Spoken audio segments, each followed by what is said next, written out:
Welcome to the Writer's Journey podcast. I'm Michael Laron, a science fiction and fantasy author on a journey to go from nobody to bestseller, and I'm documenting every step of the way. Tune in every week as I pull back the curtain on my writing life and how I'm building a writing career while working a full-time job, raising a family, and attending law school classes in the evenings. You can find show notes for this week's episode, a free starter library of my fiction, and much more at michaellaron.com.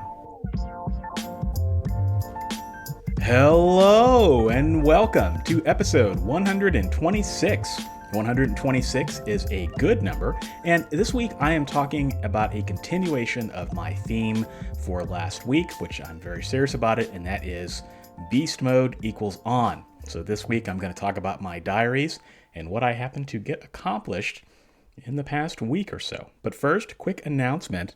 I just wanted to thank everyone who reviewed and who bought 150 self-publishing questions. I've watched the reviews roll in, and it's been really cool to hear what everyone has to say and know that the book has some value. And I've received a lot of nice mail about it, and so thank you all who have reached out. And if you still haven't picked up your copy of 150 self-publishing questions answered, you can get it at authorlevelup.com/150. That's authorlevelup.com/150.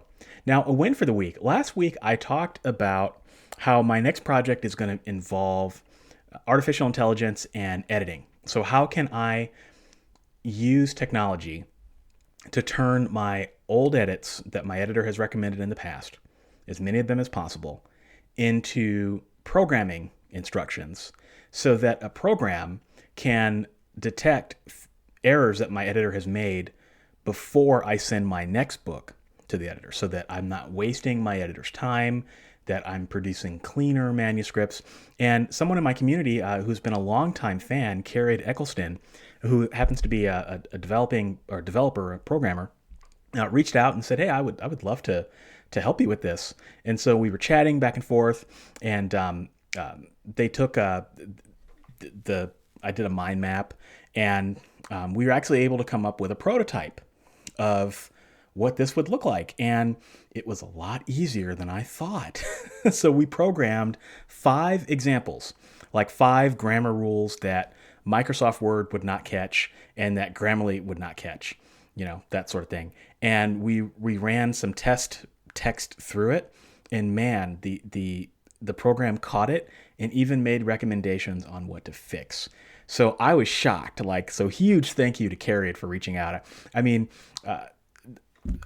we had a conversation, I think it was like Monday night, and then Tuesday night the prototype was built. It was just amazing, the skill level that Cariad has. So huge thank you, and I'm going to be carrying the torch and trying to figure out ways that I can make that an actual reality. So it means I have to learn some Python, but I learned Excel VBA. So if I can learn that, I think I can learn Python, or at least the basics of it. So that is my win for the week. My lesson learned this week has to do with my email. So I'm kind of on the tail end of this experiment that I was doing with emails. I said that I would try to figure out a way to cut down my emails.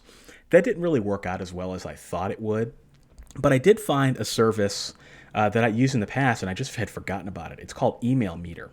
And what Email Meter does is it actually reads the content of your inbox, and then it provides you statistics and metrics and a really nice visual dashboard about what you receive. So you can look it up on the internet if you're interested in checking it out. But it's called Email Meter, and it gave me some really interesting metrics about my emails. So just out of curiosity, what I did was I looked at my metrics for June 2020.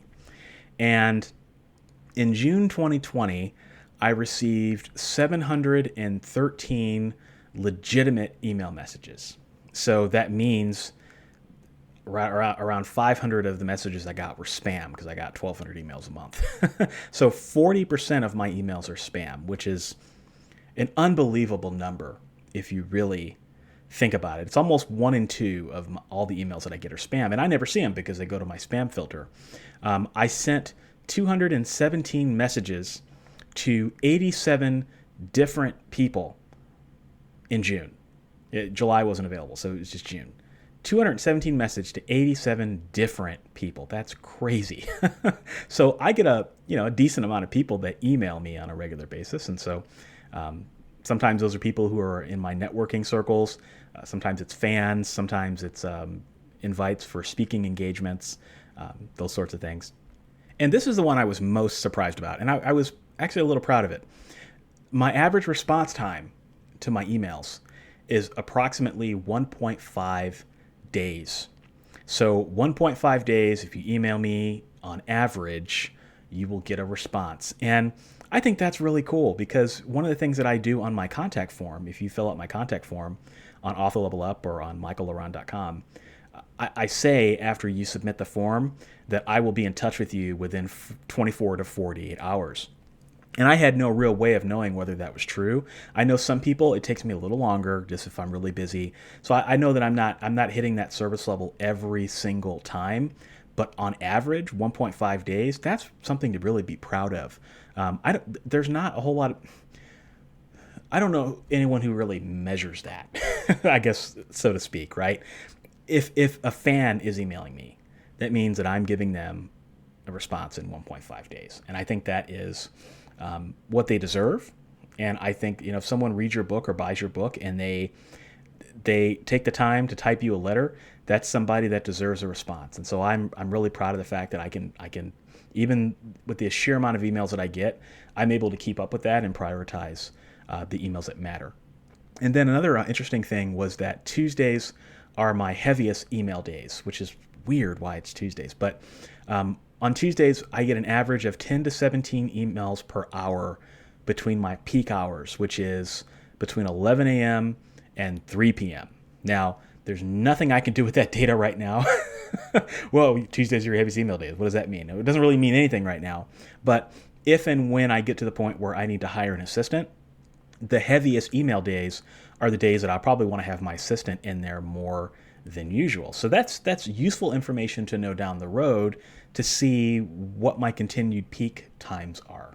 So it's just interesting, the things that you learn when you actually start looking for the data. And often the tools that I found, they're free. They're free. You just have to, you just have to be willing to look for something that can help you with your problem. And then two, you just have to know how to apply it. There's so much technology out there that we can use as indie authors that it's being underutilized. And so that's my mission, is to figure out how can I become a technology-driven writer, and so how can I become a data-driven writer. And so this was a great example, I think, of something that allowed me to do that. And the cool thing about this is that they also have an API. So when I'm ready to build my visual dashboard, where I bring in all of my sales data, and then I bring in all of my email marketing data and all of my website analytics data, I can also bring in my email analytics data onto one dashboard, which is a really, really good thing to have in my back pocket in the future. Now, anyway, the next thing is idea of the week. This is kind of an interesting idea. I was talking to someone about this the other day, and they were asking how long it takes me to write a book, and I told them the answer, and it depends on the book, right? I mean, it takes me a different amount of time to write a nonfiction book than it does to write a novel, and there's other factors that determine how long it takes me, particularly what's going on in my life at the time, how my school load is, and those sorts of things. But one of the things that I was telling them was one of the things that I did very early on in my career was that I actually sat down and timed exactly how long it took me to write a novel.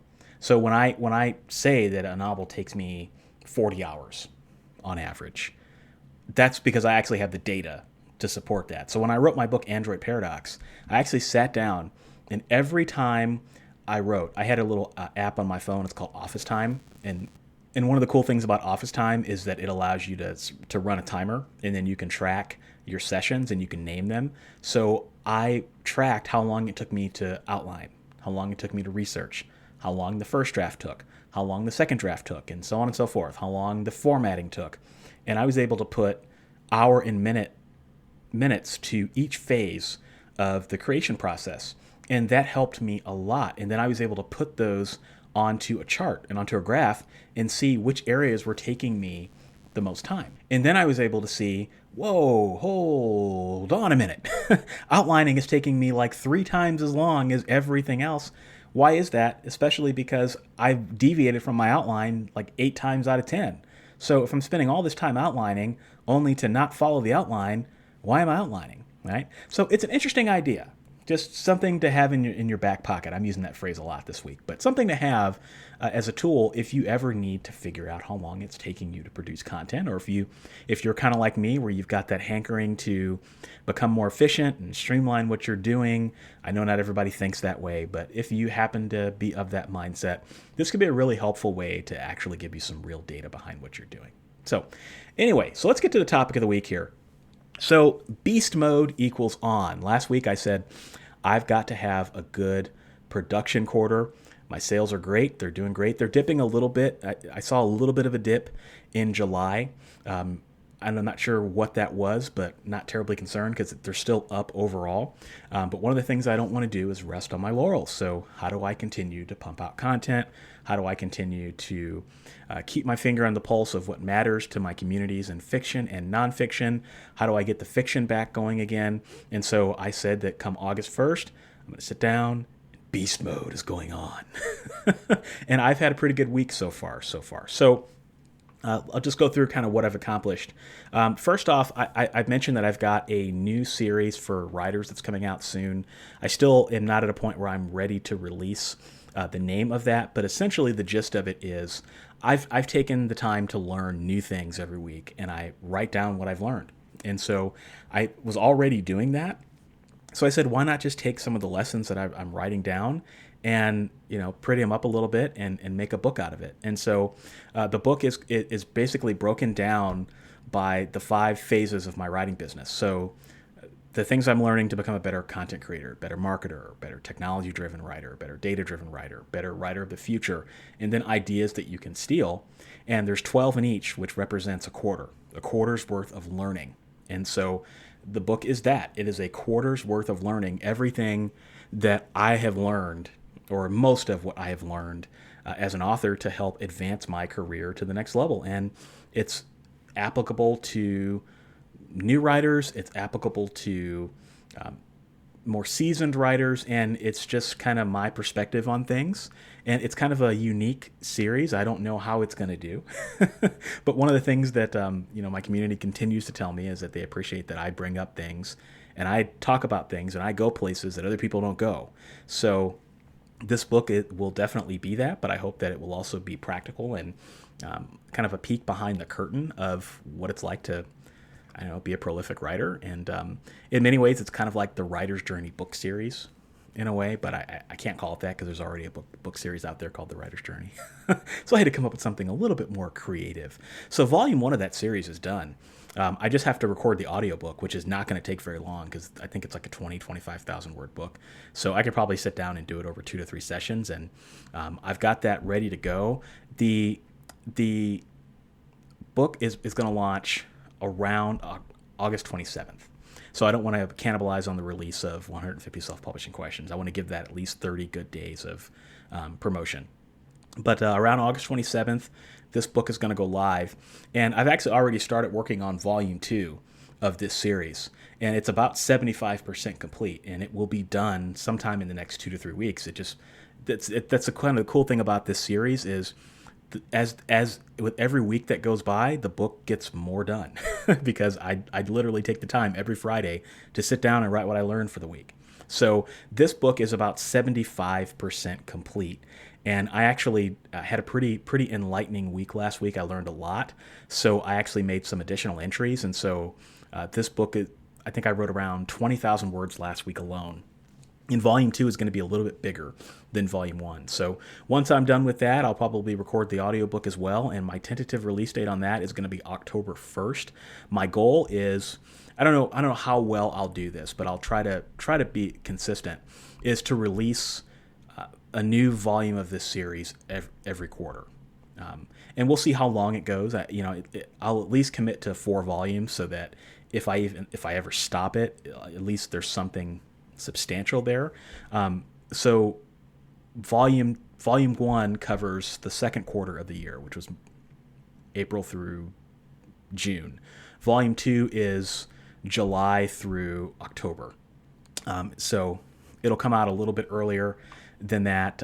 So then the next volume will come out on January 1st, which will cover October through December. Hope that makes sense. So that book is 75% complete. So it doesn't feel like I've got anything out there right now, but all of a sudden there's going to be a day later in the summer where I have a ton of books. So I'm going to have to figure out the best way to launch those in a way that the books don't cannibalize on each other. But at the end of the day, I don't really care about the launches. They're not terribly important to me. I care about the volume because that creates long-term earnings potential. I'm not really a book launcher anymore. I used to be. And I did it for this last book because I was writing it with Ally. But I'm not really a big book launcher. And I find that I don't have to be.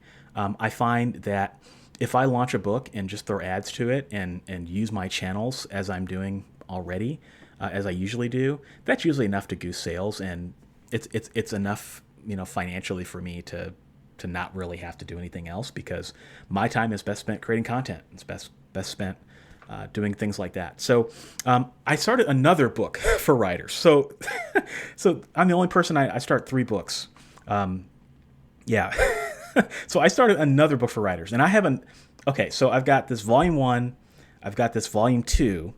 I've got this other book that I'm writing called The Author Income Problem, which I'm going to get to during this power quarter, but this one, the volumes were more important. And that's maybe 10% done. And then I started another book for writers. And I think I'm going to release that one in September. And this one is weird. It's an idea I came up with. So here's the background behind it. I did a video about 8 months ago, and it was about everything you need to learn to be an author. It was like, I forget the exact name of the video, but it was things I wish that someone had told me when I was a writer. And one of those things was creating a development plan. And what that is essentially, what is it that you're going to learn? Like, this is a continued path of learning. So there's tons of things that you have to learn to be an author.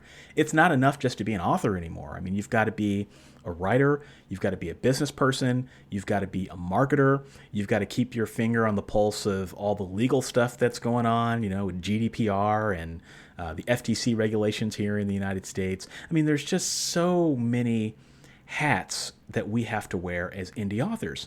And at the very beginning of my career, this was sometime in 2014, maybe 2015, I sat down and I said, I love learning. And I am super interested in everything that's out there, but I don't know what I don't know. So what can I go learn? And I made a list of everything I thought that I needed to learn. So I wrote down writing craft, and then I wrote under writing craft dialogue, and then setting, and then suspense, and then grammar and spelling and editorial copy editing standards. Like, all these were all things that I knew existed, but I didn't really know that much about them. And then I wrote down cover design. What can I learn about cover design? What is it that the best-selling cover designers do? And how do they think? And what is it that I can learn from them? Right? What are some principles of design and typography that I can learn? I've seen these books in the library, but I never really knew what they were, and maybe there's something there. Business. What do I need to learn about taxes? What do I need to learn about a corporation or an LLC as it pertains to writers? And I just literally, I threw tons of spaghetti at the wall. I wrote down stuff that ultimately didn't even end up being relevant, but I thought maybe there was something there. And so what I had at the end of like a 2-hour session was, I don't know, maybe like a 20-page Word doc with just bullet points of tons of different things that I needed to go learn. And then what I did is I went off and I learned something about all of those elements. And I was relentless, and I crossed things off the Word doc every day.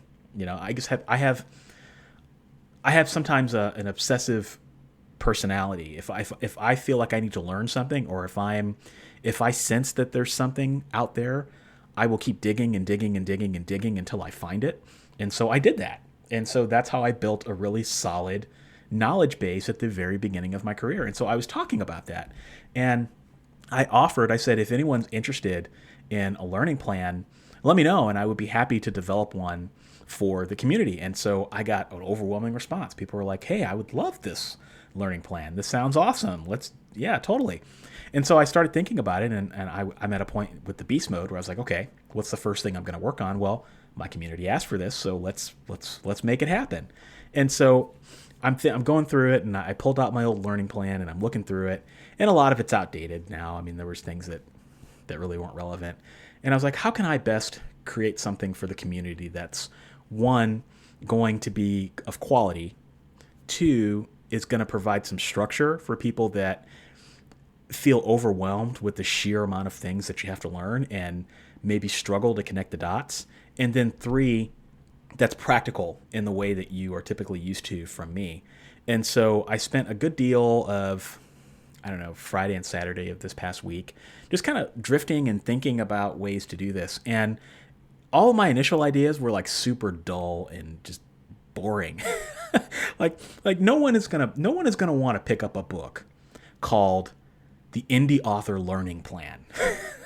That is the most boring thing I can think of. I mean, yes, that excites me, but even I have to admit that no one's going to be interested in that. This is all about how you pitch it. It's all about how you market it, because this is going to be a book that I create. At first, I thought it would be a lead magnet, but my indie author, or my writing craft playbook, is doing so well that it just doesn't make sense to interfere with that.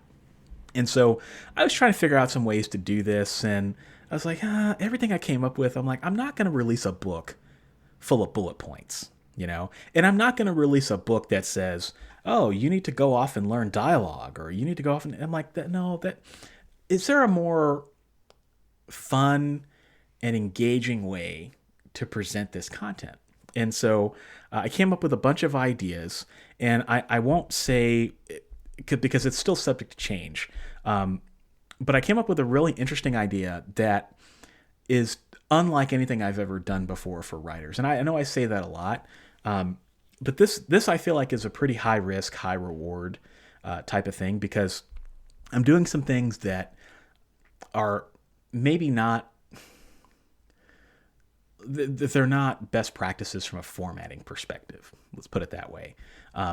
But at the end of the day, I care about quality, I care about practicality, and I want to create a structure so that when you're a new writer and you pick up this book, you can see the lay of the land, so to speak. Like, okay, here are the things that I need to learn. Here is what's important, and here is why it's important. And then here is a roadmap for me to get from point A to point Z as it pertains to learning any particular item that is on this list. All right. So that's where I'm at this point. I'll have more to share with it probably next week. I'm not going to share the title of this one either until it's done, because it's kind of this is a weird book. The more I was doing this, I was, it was like Saturday night, and I was listening to jazz, and I had some essential oils going, and I had some tea going, and I had the lights down low, and I was just in this really great flow. And I kept thinking to myself, this is going to be the weirdest book of my Author Level Up Guide series. But it could be really, really cool. Or it could flop. It could completely flop and be super cheesy, and people see it and they just roll their eyes. I'm like, what the hell is this? And that's how I know that I have a good idea. Because usually the ideas that I take on are ideas where it's either there's a fine line between it being pretty cool or it being a complete disaster, And so I had that breakthrough on Saturday where I was working on the first chapter, and I was like, yeah, this is definitely a Michael Laran, definitely a Michael Laran book. We'll see how well that does, though. If there's anything you can learn from me, there's a lot of things I put out there in the community for free and talk about. But if there's anything you can learn from me, or anything you can learn about me, it's that I tend to take swings, and I swing a lot, and most of the time I miss. But when I hit big. And so maybe this will be a home run, or maybe it'll just be a complete disaster. And, a year from now, I'll be talking about, hey, you remember, guys, I was talking about that book. So anyway, I got another book for writers that's on the way, and I'm making really, really good progress on that over the next week. So stay tuned on that. That is my project that I'm fixated on right now. And so we will, I'm not going to stop until I'm done with it. And then the next thing I accomplished was some YouTube content and writing tip of the day content. Recorded a bunch of that. I'm trying to get myself batched through October. So my video editor, first real video that we did together on copyright went live this past week. So I'll drop a link to it in the show notes if you want to take a look at it. And man, I love the style of the videos on Author Level Up right now. It's going to be really, really awesome once we start making more stuff. And I'm in the process of getting the audiobook for Mental Models for Writers done. I had to put that on hold a little bit as I was working on these YouTube videos. But when I hit it, I'm going to hit it hard. I'm probably going to wake up every morning a little bit earlier until I'm done with it. The only thing I don't like about audiobooks is that it does take a lot of time to edit. Even if you follow the processes and try to cut time off. So I'm just not looking forward to that piece of it. Like, I'm looking forward to having the finished result, but I'm not looking forward to the editing piece. And I know you can pay someone to do that for you, but I'm just not in a position where I really want to do that yet.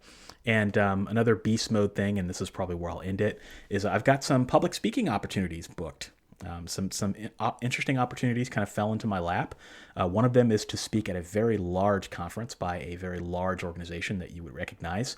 It will be virtual this year, but if it were in person, it would be a really, really big deal. And so that's kind of an exciting thing. I'll be able to share more about that once we finalize the dates and the appearance and the topics. But yeah, I think you guys it'll be like, oh, that's pretty cool. So I was really happy and really humbled to have that opportunity fall into my inbox, as well as a couple of other podcast interviews. So I'm going to be on Sasha Black's podcast here. I'm not sure when it's going to go live, but we're going to record this coming Friday. So tomorrow, actually, we're going to record tomorrow. I think her podcast is called the Rebel Author Podcast. So Sasha writes books for writers, and she's also the editor of the blog at the Alliance of Independent Authors. So we've met a couple times and hit it off pretty well. So I think it's going to be a really good conversation. And then I also got an invite to be on, I think it's called the Shoot the Breeze podcast. It's a show based in the UK, dedicated to promoting the voices of science fiction and fantasy authors. So we'll probably be talking about the Good Necromancer in that. So yeah, good stuff. And this has been a pretty good week for me, and beast mode continues.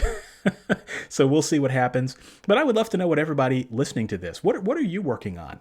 Let me know on social media. Tweet me at Michael Laron.